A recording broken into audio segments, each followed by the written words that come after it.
Itu ya Bapak Ibu sekalian, jemaah sekalian, kalau dipraktekin ya, itu Masya Allah. Benar-benar seperti sel itu, apa ya, si namanya Dokter Mindy Pals itu mengatakan, you will be the new you, kata dia. Anda akan jadi manusia yang baru. Mau cerita memperbaiki apa, semua bisa dengan fitur ini. Fitur kuat. Kita masih butuh sekitar 2 jam lagi. Ya, baru nanti dia akan makan sel-sel yang rusak. Yang lebih dahsyat lagi apa? Kalau mau ngerjain. Ya, kalau mau ngerjain. Itu yang lebih dahsyat lagi kalau apa? Dia 24 jam. Itu sistem riset. Disinilah yang nanti akan memperbaiki hampir banyak hal dalam sistem pencernaan kita, otak kita, jantung kita. Modal ini doang. Kelar banyak urusan gara-gara ini, coba.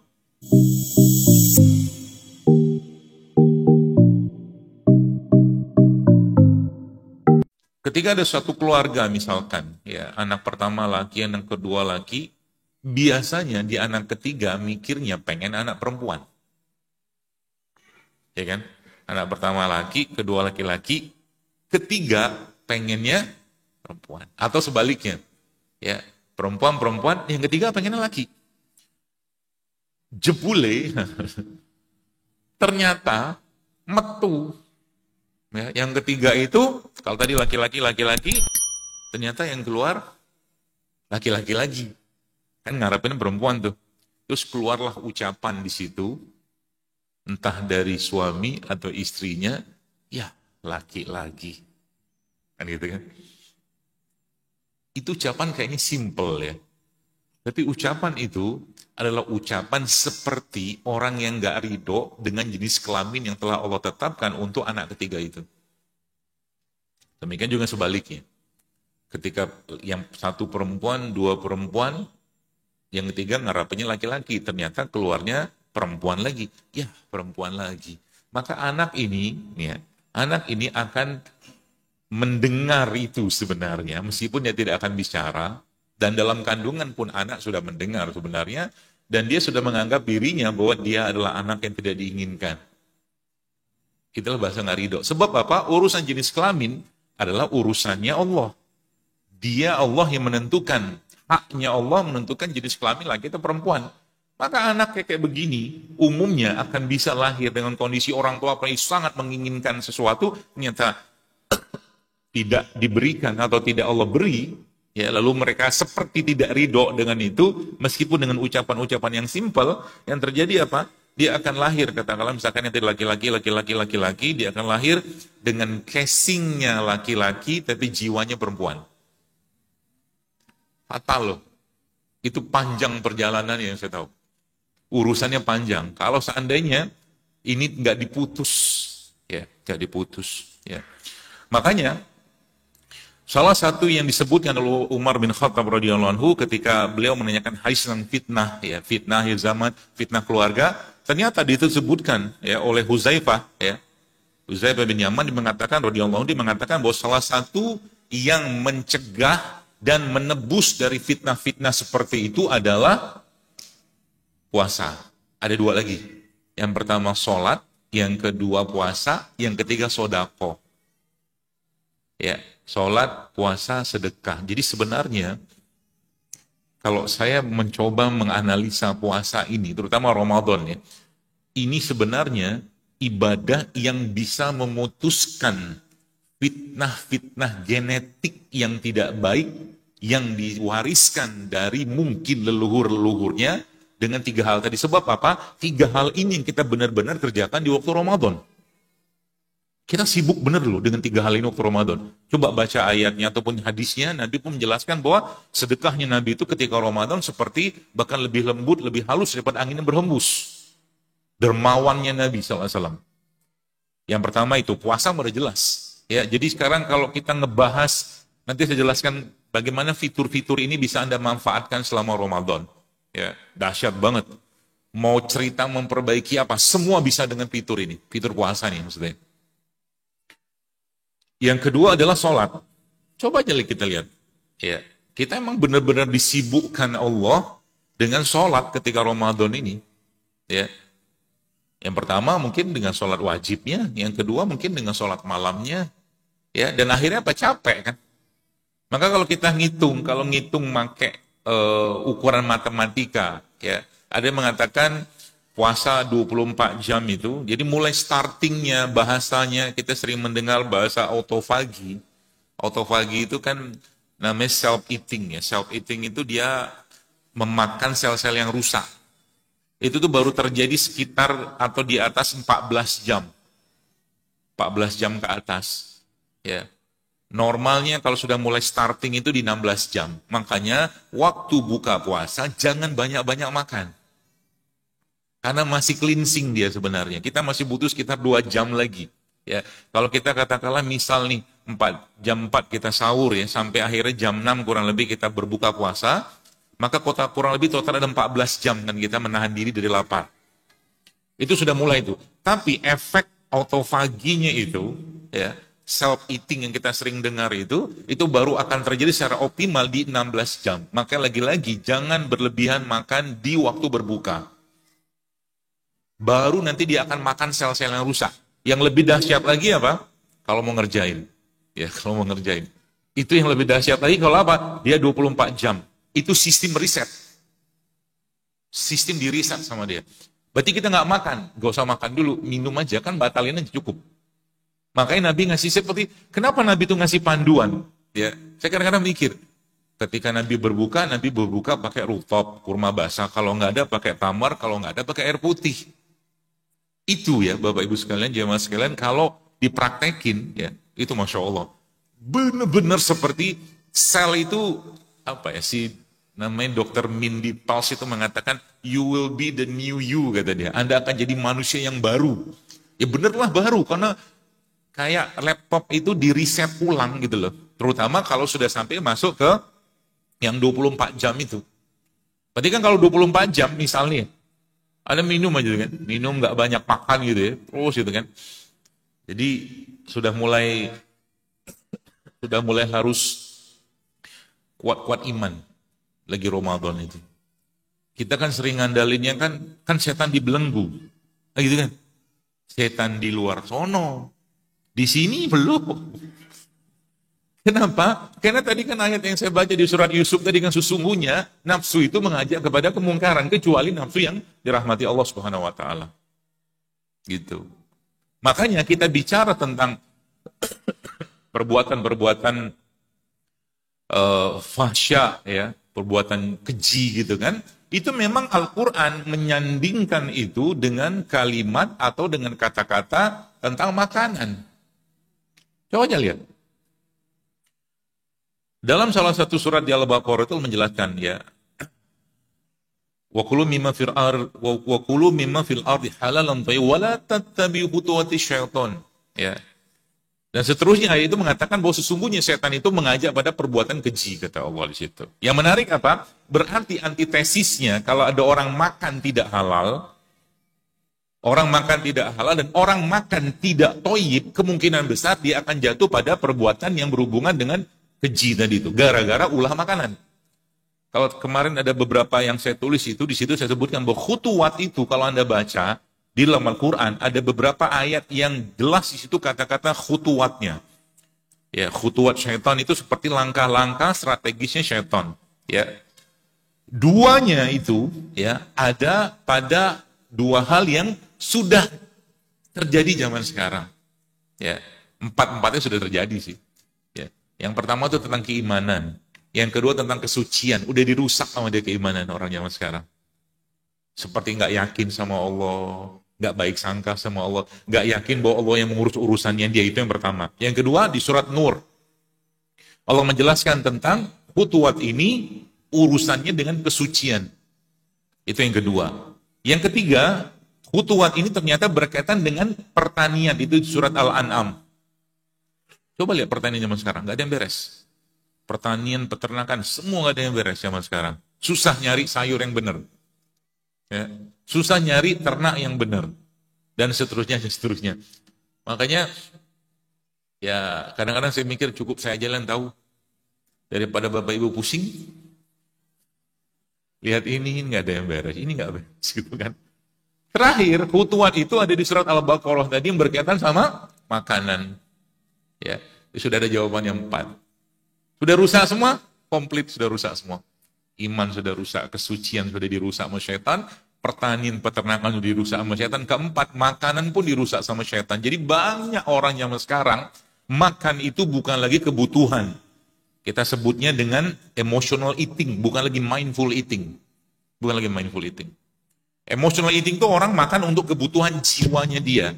Ya, jiwanya dia yang situ akhirnya berlebihan. Ya, kalau mindful eating dia mikir, fal yanzurul insanu ila ta'ami. Mikir apa yang mau dia makan. Ya. Saya sampaikan di mana-mana tentang ini bukan dilarang, tapi saya katakan coba kendalikan, saya bilang. Ya.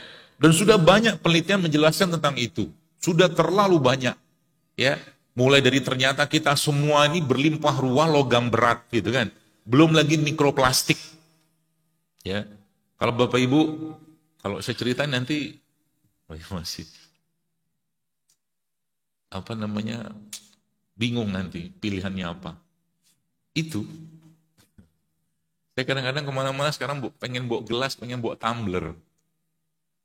Anda tahu yang cup buat kopi itu? Kopi panas itu kan dalamnya plastik itu.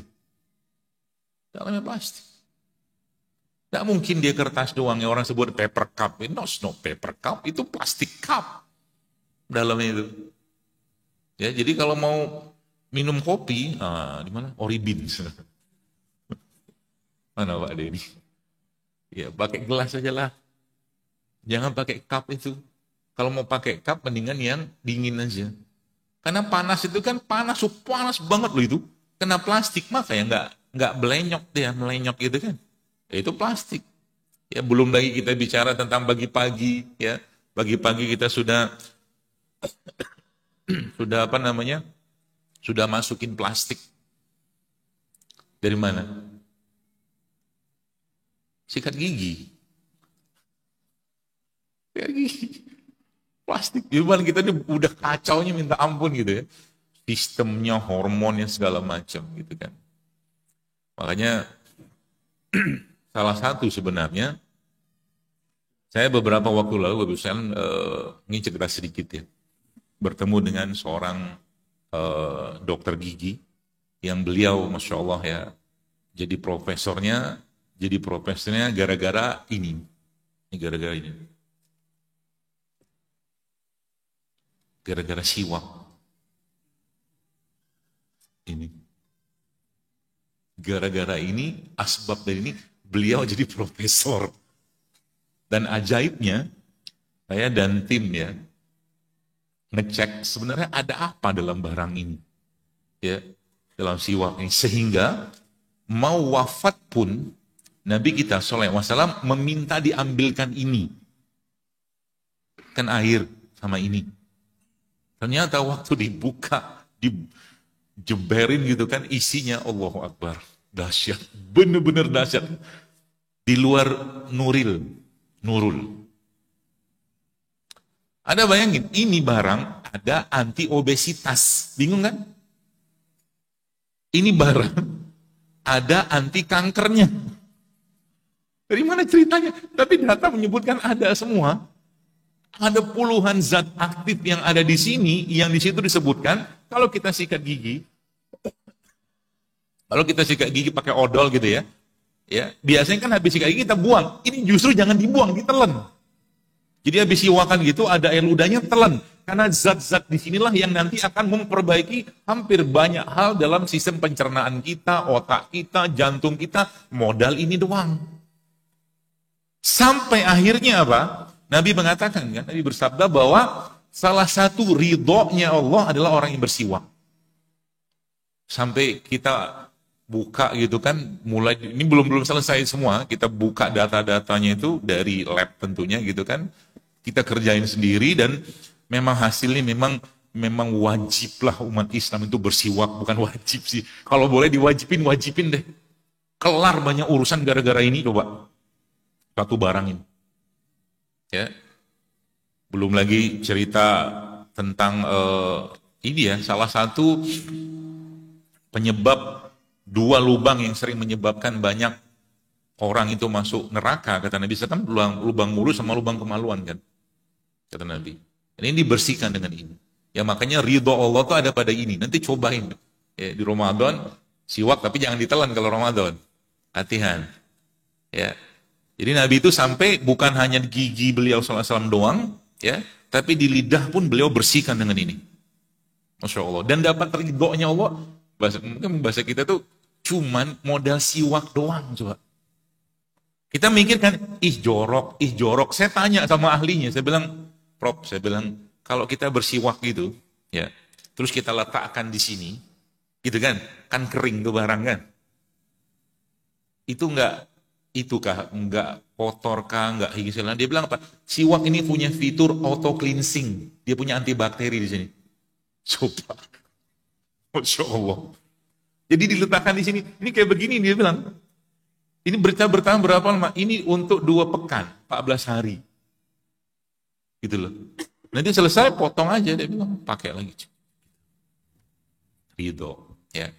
Nah, ini baru satu bab tema tentang kesehatan gigi dan mulut yang kita cuma modal ini doang. Terus Anda sebutinlah apapun isi di odol itu, semua ada dalam siwak.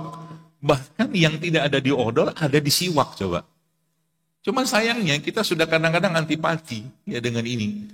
Mikirnya jorok lah apa segala macam, nggak bersih segala macam. Padahal dia bilang kalau seandainya Anda tetap mau gosok gigi, mau sikat gigi kata beliau, dia katakan bahwa cukup 2 kali saja pakai odol, itu pun jangan banyak-banyak juga odolnya itu. Ya, kenapa yang banyak-banyak? Itu ada ceritanya juga, nggak usah saya ceritain, pusing nanti.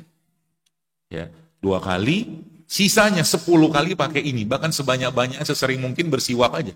Itu. Pakai ini. Habis dipakai gitu apa yang terjadi? Dia punya bulu-bulu apa semuanya kan masuk kita ketelan gitu kan. Itu jangan dibuang, ditelan.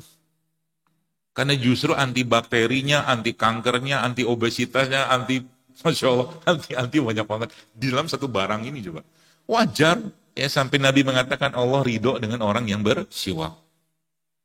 Gitu. Itu ya. Nah, kembali ke puasa tadi jamaah sekalian. Maka kita tahu bahwa hal-hal seperti ini ya, kalau kita dalami secara syariat, kita tahu bahwa amalan-amalan dalam agama Islam itu biasanya ditentukan jumlahnya atau balasannya berapa. Tapi coba setahu saya sampai detik ini saya belum pernah mendengar ada kalimat dari Nabi SAW atau Allah sendiri secara langsung menyebutkan berapa pahala yang didapatkan seseorang itu ketika dia berpuasa. Enggak dijelasin. Kata Allah, wali buat aku, kata Allah, puasa itu. Amalan lain itu semua buat kalian, tapi itu buat aku. Artinya apa? Saya sering membayangkannya itu seperti 1 dibagi 0. Hasilnya kan tak terhingga. Artinya apa? Semua yang berhubungan dengan puasa dan amalan saat orang berpuasa, Ramadan khususnya, itu boleh dibilang kita nggak pernah bisa tahu dan bisa ngukur berapa pahalanya. Artinya apa? Zikirnya kita, sedekahnya kita. Makanya salah satu sedekah yang terbaik adalah sedekah di bulan Ramadan. Itu yang pertama. Apalagi sholat. Ya. Tanpa sadar orang-orang yang biasanya nggak tahajud katakanlah atau nggak sholat malam, di Ramadan kan ngikutnya. Ya alhamdulillah ngikut lah gitu kan, terawih, meskipun terawihnya nggak juga terlalu banyak rasa, nggak apa-apalah. Tapi kan Masya Allah ya, hal-hal seperti itu tanpa sadar Bapak Ibu sekalian, itu kita rasakan ya di Ramadan. Sehingga apa? Ramadan itu seperti bulan kita untuk memperbaiki. Kalau bahasa kejiwaannya kita atau bahasa emosional kita adalah bulan untuk memperbaiki rasa. Ya. Makanya secara rasa jangan diobok-obok tuh rasa. Rasa apa? Rasa yang pertama adalah berkaitan dengan jiwa itu sendiri. Ya. Makanya lagi Ramadan, perbanyaklah makanan jiwa dan perbanyaklah makanan ruh. Kalau mau jasad ini diperbaiki. Jadi kalau bulan Ramadan adalah bulan detox, confirm itu bulan detox. Ya. Tapi syaratnya apa? Kasih makanan jiwa yang benar dan kasih makanan jasad yang benar, itu syaratnya. Makanan jiwa yang paling benar apa? Syahrul Ramadan dan unzila fil Quran, kan gitu. Ramadan itu bulannya Quran. Suruh ngapain kita? Suruh deket-deket sama Quran. Terserah mau dibaca boleh, mau dihafal boleh, buka tafsirnya boleh, semua boleh. Pokoknya deket-deket sama Quran supaya jiwanya menjadi tenang. Supaya apa? Salah satunya lagi adalah Yang saya temukan ya, salah satu penyakit yang mungkin kita nggak bisa analisa secara fisik, tapi saya temukan barang-barang hal-hal seperti ini ternyata berimbas sampai ke penyakit fisik adalah penyakit yang berhubungan dengan sombong. Sombong. Sombong. Sombong itu seperti apa? Ya kalau bahasa hadisnya, Nabi mengatakan sombong itu menolak kebenaran dan meremehkan orang lain. Tapi sebenarnya, itu kalau diurai banyak lagi Bapak sekalian. Merasa sudah bisa, merasa sudah mampu, merasa sudah cukup, merasa pengalaman, itu masuk sombong sebenarnya. Gitu. Tanpa sadar, itu masuk tuh. Makanya, 11 bulan itu, kalau kita mau jujur, menurut saya ya, mungkin nggak tiap hari kita makan yang nggak sehat. Adalah banyak waktu-waktu, momen-momen kita makan yang benar ada. Tapi yang jauh lebih banyak masuk ke dalam diri kita dari panca indera ini, justru adalah toksin-toksin atau racun-racun jiwa yang tanpa sadar masuk. Itu. Maka Ramadan ini, ya puasa khususnya, itu seperti bulan untuk mengeluarkan itu, didetoks sama Allah. Ya, yang dimasukin adalah yang bagus, yang dikeluarin juga akan yang bagus. Ya, maka di Ramadan ini bahkan Nabi kita SAW melarang kita untuk apa? Untuk ngomong yang nggak penting-penting, ya, atau ada orang yang lagi caci kita, lagi fitnah kita, lagi mau apa? Katakan pada mereka saya sedang berpuasa, kata Nabi. Itu yang pertama. Yang kedua apa? Banyakin makanan jiwanya. Banyakin makanan jiwanya berupa apa? Berupa Al-Quran.